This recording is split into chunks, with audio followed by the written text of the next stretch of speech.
So who are some of the people that you've been able to work with in order to scale up to your level? Because another thing that was not a very regular part of the SMMA community was that 1 year contracts, those big money 1 year long contracts.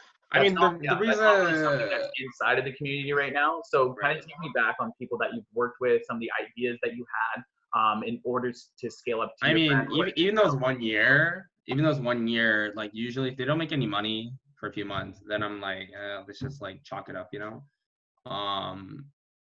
Like honestly, I was able to get these 1 year just because of the fact that I prefer, the issue is like getting results in like 2-3 months is like, it's still difficult, you know, but for authors, it's like it's really hard for them to make money on older stuff. Like you really have to revamp their stuff up. So what I end up doing is I'm like, look, like I don't think like 3 months is going to be enough time. Let's just try 1 year.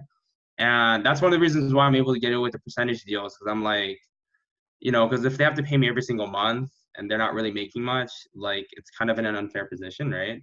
So that's why this kind of also helps motivate me, but also lets my clients know, like, look, like if you don't make any money, I'm not gonna make anything, you know. So that's pretty much Yeah, it's a trust you thing. know what it is. Yeah, it's a tit for tat kind of thing. Yeah. Yeah, so that's why that revenue and stuff, like you want to be able to slay for your clients, and that's why it's so important to pre-qualify so that you know you can slay for them. And it's a money driver. Because versus service fee, what's kind of the percentage difference between what you charge for your service fee versus what you're getting as a percentage of ROI? I mean, honestly, I've actually never, here's the funny part, I've never really actually done, I mean, usually when I first started, I started charging like 1,000, sometimes like 1,500 bucks a month, right? But eventually I decided to just do service fee because like I know some of the people I was working with were making a lot of money, you know?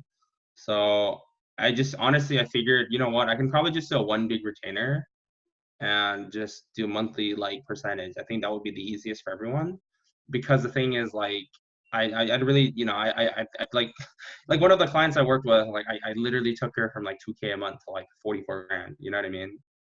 So it's like, you know, it's crazy, you know, but I think for me, you know, I'd also like to work with less people and have them make more.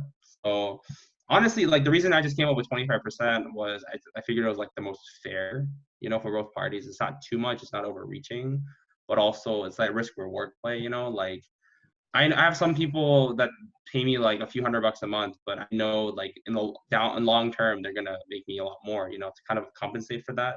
So, you know, I mean, I take it for a few months until like they start growing, you know. So I mean that's the real important part, you know. But with audiobooks, it's just a lot easier, you know, because I also have like my own networks, my own brand set up and everything. So I have a lot of support tools for people. That's actually one of the reasons why the 1 year deal is also a bit more attractive because I also have a huge support team for them to use. So it also helps like build their brands up. So for instance, like email list, like I build promotion list like every month. My promotion list is like 150,000 emails, you know? So holy jumping 150K. yeah, That's amazing. it's gonna be like it's probably gonna be 300K in like 6 months, dude. It's growing pretty Now fast. is that for like free opt-ins or is that for someone exchanging something? No, so it's basically free opt-ins, like people who download free books. Yep. So what I end up doing is I offer. So I take some of the money that the clients give me and I just reinvest it into like building this up because basically the issue is whenever I get people who don't have a lot of money to work with, but they have the potential to break out, they need a lot of support, right? So what I ended up doing was it's kind of like Y Combinator. It's basically like an incubator, you know. It's like I help develop their business as well, which is one of the reasons why I also command a 25% fee because it's not just me running ads for them. I'm actually working with them one-on-one, building up their brands, you know. So having this support list actually really helps. It's one of the reasons why some of the people be able to scale up immensely, just because of the fact that like they wouldn't have had access to this promotion list otherwise, you know. Like most people that come on board have like a few thousand emails. Some of them have like 5 or 10,000 emails. But I tell them, look, like whenever you have a new book, new audiobook, we're gonna send it out to my promo list, and I'm growing the list every month, you know.